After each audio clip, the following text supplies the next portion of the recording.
What up, Dokkanners? Finally, they have revealed the Super EZA details for the Kid Buu. Huge shout out to Global Dokkan for never taking part in this sort of thing, even though it is a joint celebration. They feel that global players don't deserve to know coming up right before the actual EZA drops. So big shout out to Global Dokkan. Thank you for making this inconvenient for us. The JP side did drop the details. Goresh did translate, so let's take a look at the translations. He did it in shorthand form. I think it's because he's playing some Diablo right now or whatever. So let's just take a look at this. We'll dissect this piece by piece, and I'm gonna pull up this guy right here. So we'll just kind of compare. So this is what our starting EZA looks like. The Super EZA will only upgrade the passive skill, not the leader skill, not the super attack, just the passive. Do they deliver on said EZA? Let's find out. Attack and defense plus 150. Chance to perform a critical hit and reduce damage received by 20%. Okay.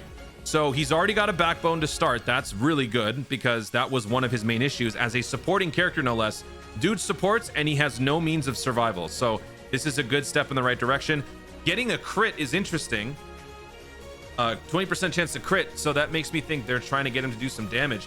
Gain an additional attack and defense plus 250% when performing a super attack. Yeah. I think they're trying to make this guy a supporting attacking guy. All allies key plus 2, attack and defense plus 50%. So this is what he was able to boast above 80%. So what do they change here? 50%. Superclass allies gain an additional key plus 1, attack and defense plus 10%. There's your 60%. That is what I was talking about. I think that this guy was going to be a transcendent 60% support. Extreme class allies gain an additional key plus 2, attack and defense plus 20%. So that's a 70% support for extreme class when HP is 70% or more. There you go. I called it. I called it. They were going to make Kid Buu a transcendent supporting type that now eclipses the 50%, 60% support meta with those recent EZAs. This guy transcends all of that, and they've even branched out and made the condition much easier to get. All allies key plus 1. Oh my god. Attack and defense plus 30%. Superclass allies gain an additional key plus 1. Extreme class allies gain an additional... Oh. Key plus 1. Attack and defense is 20% when HP is 69% or less. Okay, so they were just listing out the alternate condition. I got ahead of myself and I lost my mind. This is what happens when you don't meet condition A, you get condition B, which is still insane because that means that all allies still get the extra. I mean, what? Wait, that's more. Oh wait, no. Okay, I misread. Yeah. So you're not getting key plus 2, attack and defense plus 50% at all. It's a 30%. It's a key plus 2, attack and defense plus 30% for super class, and it's a key plus 2, attack and defense plus 50% for extreme class. So if you're running extreme class, which is more often than not probably what you're going to be doing, you are guaranteed 50% support basically no matter what. But the great thing about this character, just based on this, is the simple fact that in terms of categories, this unit has viability on both super class and extreme class. Extreme class, obviously worldwide chaos. Majin power, transformation boost, artificial life forms. Majin Buu saga, like, you know, wherever there are bad guys, but then also good guys, transformation boost, accelerated battle, battle of fate. There's going to be options on both sides, which is great. And we're not even done. Gain an additional chance to perform a crit and reduce damage received by 20% every time this character receives an attack 2 times in battle. Max of 40 for both. Okay. I know this is going to rub some people the wrong way because this brings up physical Super Vegito vibes. This dude, people did not like this. You got more key, you got more defense, and you got more critical hit ratio every 3 hits. So that means after 9 hits, you max out this passive. And in order to do that, you're gonna have to put this guy in a lot of danger, and this is how he gained the nickname Magneto. He got that because he draws in all the super attacks, likely when you're trying to get this guy to build up his passive. So with this happening for the Kid Buu, I'm sure some people will probably be a little bit put off by this, but you are getting 40% chance to crit on top of a base 20%, and you're getting 40% damage reduction on top of the base 20. Don't forget, actually, maybe some of you don't do this, but my Kid Buu is currently set for maximum dodge. And based on what I'm seeing here, okay, let me just finish this. Recovers 10%. I was just gonna say, do we have any regen? Recovers 10% HP at the end of the turn every time the character receives an attack 2 times in battle, max of once per turn. So this is also good because this will allow you to eclipse the 69% range and go into the 70% range more often than not, especially on things like Majin Power. This is also kind of a trademark thing of the Kid Buu. The STR Dokkan Festival Kid Buu gives you 20% HP back after receiving a hit during the turn. So this is great. I mean, dude, this is a really, really good unit. It's not dependent on any specific category, which I'm happy about. It works on both good guys and bad guys. You have the potential to do some insane damage because he's an immense damaging unit. 150% plus an additional 250% plus all of this support. Big bad boss connection. If it's maxed out, that's an unconditional extra 25%. All that crit that you're getting in the passive. I mean, my unit is currently spec'd out for maximum dodge. I did that because anytime I ever wanted to run this guy, I didn't want to die because every time I did, he would. So giving him maximum dodge gives him an out. I'm wondering if I'm going to eventually find myself changing that to accommodate for more damaging attacks. This is a support unit that actually has some backbone who could do some commendable damage. When you run this unit on the right categories, you know, like Worldwide Chaos or among all the different like Majin Buu characters, we could be looking at a pretty crazy damaging unit. So look out for showcases. Check out the various showcases that you see on people's channels, because this is going to be an interesting one. I'm going to leave my unit as is for now at maximum dodge. I feel like the max dodge is still probably the best way to go because, again, number one priority is to support. And considering that you only heal 10% at the end of the day on that turn with only 2 hits, let's say you're facing 8 attacks, right? And Kid Buu gets hit by all 8, you're not getting 40% health back. You're only getting 1 10% instance.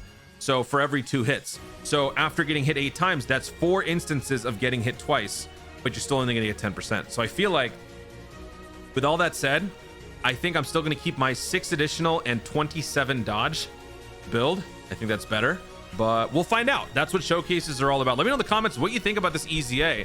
This is crazy. This is crazy, and I love it. Please let this be as good as I'm expecting it to be. Please. I don't think there's any reason to not feel that it, you know, that they would screw this up, but you know, it's Kid Buu. Kid Buu has been shafted throughout the ages, so I just want to get this super easy in my hands so I can just wreak maximum carnage. This guy looks really, really cool. So let me know in the comments how you guys would rate that EZA. A couple other things to take note of. They have revealed on both versions that are announced, I should say, that the super easy or the red zone stage number 4 is coming up. Kid Buu is now the updated graphic up front and center.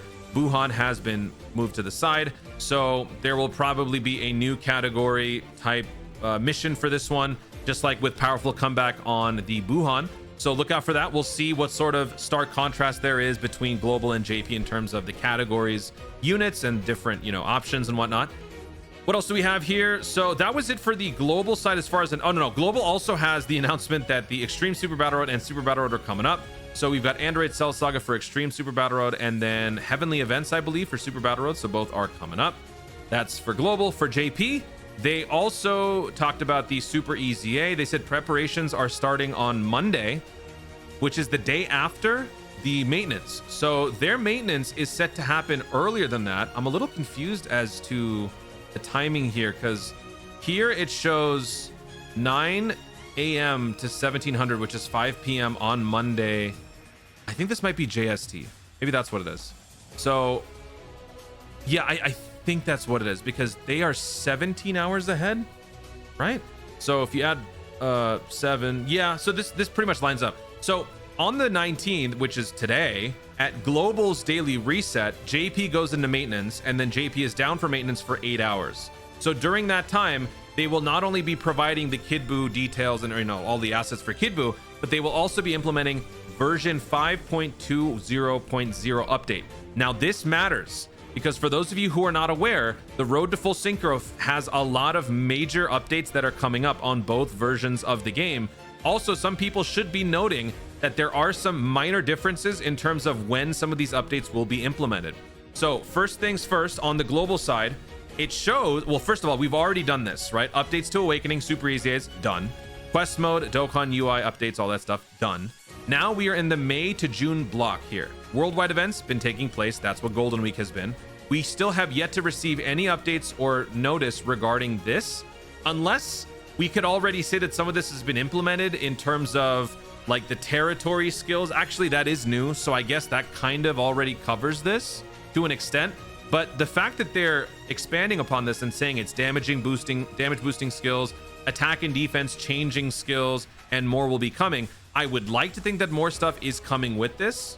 Let's actually see what they say here. I don't have to play the audio.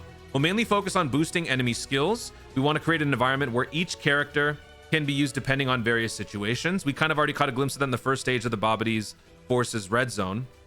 This will not be limited to enemy skills that nullify other skills which are already implemented. And we're also planning ways to enhance your gaming experience. Okay, so have fun guessing what will come. So this is essentially all that we got. We didn't get a new chapter, right? We didn't get a new chapter in quest mode. Shop screen modification hasn't happened. So now on the JP side, notice how some of the stuff is pushed back a little bit, and some of the stuff is... Oh, wait. Maybe we did get a new quest stage. Is this already dropped in the first block in March to April? So maybe we did already have that. But the main thing here is the enemy skills and like the ally skills, the domain effect, and the team copying function. Now, the team copying function is going to be coming up. I tweeted this out recently. Where is my tweet? Here it is. I tweeted this out recently, and I said that we should be getting some updates on like expansion of enemy skills, new quest mode chapter, blah, blah, blah, blah. And on the JP version, Minato chimed in. On the JP version, we are getting version 5.2, 0.0. So it will include new story stuff, team copying function, etc. That's announced for June on the JP version.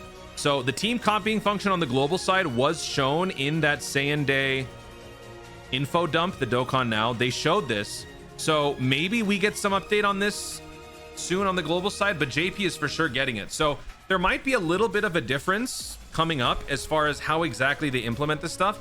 I don't imagine it's going to be too far off. I don't imagine it's going to be something where like global is still months behind when it comes to these sorts of updates. Because I mean, just looking at the image, you can tell that the team copying function is basically just like a month difference. So maybe JP gets this now, global gets this during the next celebration before 9 year, but everything else looks to be the same, right? So improved data download, shop screen modification, all that is there. New Dokkan story chapter for us is in this block. JP's was earlier, but then Minato was talking about how that's coming up. So I think maybe that's going to happen on both, but we'll find out. So basically what I'm trying to say is keep an eye out, because with this data download that's coming up on JP, a lot of interesting information should be coming up for not only JP, but just the future of Dokkan. And as far as global is concerned, we have yet to receive any sort of announcement regarding any of these possible changes coming up. There is no update like in the other maintenance section or anything like that. So whenever it drops, I'll let you guys know, global players, but don't worry, eventually we will get it.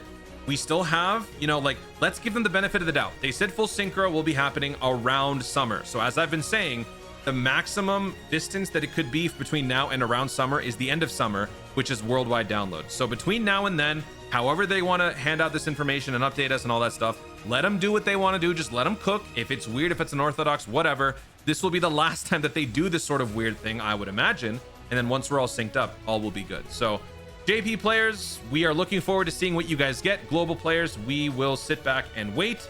But regardless, new content is coming up. Let's see what this Kid Buu Red Zone is like, and let's see how people receive the Kid Buu Super EZA. I'm excited. Are you? Guys, thank you so much for watching. If you enjoyed the video, be sure to leave a like down below. Let in the comments your thoughts on the Kid Buu Super EZA. Is this a transcendent supporting unit? Are you building this unit with maximum dodge? Is it sort of a wait and see? What was your gut reaction to the character? Has your opinion changed? What are your thoughts on some of the updates that are coming up for both versions of the game? Let me know your thoughts overall in the comments down below. Also, be sure to subscribe for more content in the future and click the notification bell so that you let YouTube know you want to see more of my stuff. Do it. Thanks again. Stay tuned and to Dokkan responsibly.